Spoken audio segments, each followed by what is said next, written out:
Going to the bathroom out in public probably doesn't seem like a big deal to you, but sometimes it can be a very big deal for transgender men and women here in Southwest Florida. Last night, I introduced you to a small group of transgender people locally, and tonight they're getting personal, talking about a proposed law they call dangerous and discriminatory. They want to know why their bathroom business is even up for discussion, so I'm taking that question right to the state lawmaker who wants the law. It's hard to find a Facebook picture where Ricky Lane isn't smiling. She's happy to be who she is. I don't like to lie to people. I have children and grandchildren and a great-grandchild, and they all know who I am. Who she is, aside from being a grandparent, musician, and entertainer, is a transgender female who's very opposed to what she sees as discrimination. These pictures on her page mocking the so-called bathroom bill proposed by some state lawmakers. They're trying to get votes. They're trying to reach, quote unquote, the moral majority.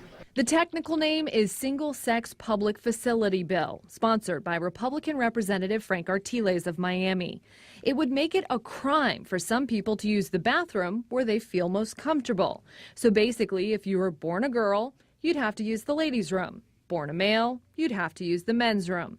Think it's no big deal? Well, Rachel Valentine, a transgender female here in Southwest Florida, says using a public bathroom can be scary. Transgender women and transgender men are terrified of bathrooms as it is. Terrifying because people can stare, make mean comments, or worse, get violent.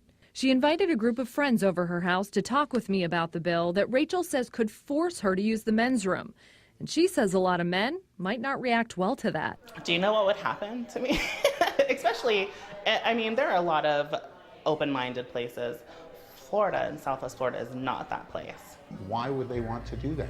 I got on the phone with State Representative Frank Artiles of Miami to get an answer to that question. Hi, Representative Artiles. He tells me the bathroom bill isn't about the transgender community. It's about keeping people out of places they shouldn't go. He even gives an example. I, as a heterosexual man, 245 pounds with a suit and tie, could walk into a female spa that's only for females, walk in there while women are showering and changing, disrobing, and if a cop shows up, the cop will be like, what's going on? Oh, I feel like a woman. I understand if men go in the bathroom, into a female's bathroom as a, I don't know, is pervert the right word? Yeah, but that's not us. They're trying to take as much dignity away from people. What would you say to the transgender people here in Southwest Florida who feel like the proposal of this bill is an assault? Well, I guarantee you, and I'm willing to bet you money, that none of the people that are in the transgender community have actually read the bill. That's number one. I did, from beginning to end. And it lays out specifically when transgender Floridians would be allowed to use the bathroom where they feel most comfortable. For example, if they had the gender on their driver's license changed. A transgender can easily change their passport or license. While Artiles says this bill would protect all Floridians, including those in the transgender community, this group sees it as an unnecessary restraint on civil rights. Aren't we getting back to the point where, I'm sorry, if you're black, you can't use the white restrooms? That's setting us back 20, 30 years. We're not being progressive, and it's just mind-boggling that we have to keep fighting laws and bills like this.